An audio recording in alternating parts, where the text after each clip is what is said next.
सैया जी के सैया जी के पांजा में अपन सुताई पाएगे रिकॉर्डिंग स्टूडियो आलमनगर मधेपुरा। पांजा में अपन सुताई पाएगे घी में रोटी मिलाई का साथी सैया के अपन खियैबे घी में रोटी मिलाई का साथी सैया के अपन खियैबे जहर लगते सैया के जादी पांजा में अपन सुतैबे जहर लगते सैया के जादी पांजा में अपन सुतैबे लाली लाली पलंग पे साखी कमल में मंगल मनैबे लाली लाली पलंग पे साखी कमल में मंगल मनैबे जहर लगते सैया के जादी पांजा में अपन सुतैबे जहर लगते सैया के जादी पांजा में अपन सुतैबे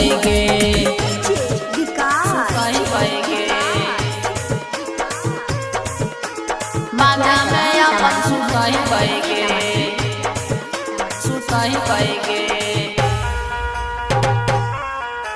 पांजा में अपन सुतैबे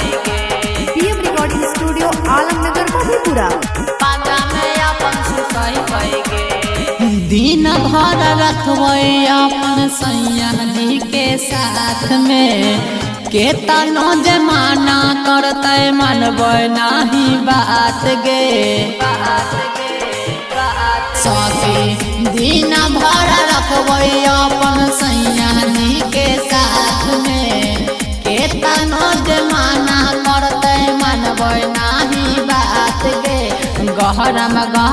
पानी करके सैया के अपन नहैबै गे गहरम पानी करके सैया के अपन नहैबै गे जहर लगते सैया के जादी पांजा में अपन सुतैबै गे जहर लगते सैया के जादी पांजा में अपन सुतैबै गे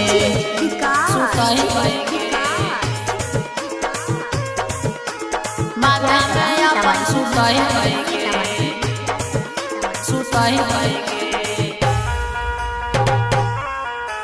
पांजा में अपन सुतैबे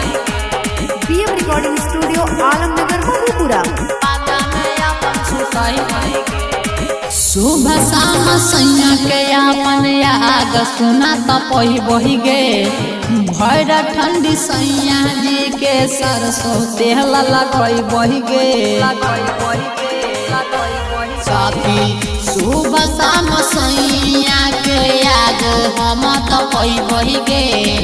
भर ठंडी सैया जी के सरसों तेल लगैबही गे राइटर सूरज सूर्या बंटी से न हम लजैबै गे राइटर सूरज सूर्या बंटी से न हम लजैबै गे जहर लगते सैया के जादी पांजा में अपन सुतैबै गे जहर लगते सैया के जादी पांजा में अपन सुतैबै गे लाली लाली पलंग पे साखी कमल में मंगल मनैबै गे लाली लाली पलंग पे साखी कमल में मंगल मनैबै गे जहर लगते सैया के जादी पांजा में अपन सुतैबै गे जहर लगते सैया के जादी पांजा में अपन सुतैबै गे गौतम बिट्टू बंटी देवरा से नहीं हम लजैबै गे गौतम बिट्टू बंटी देवरा से नहीं हम लजैबै गे जहर लगते सैया के जादी पांजा में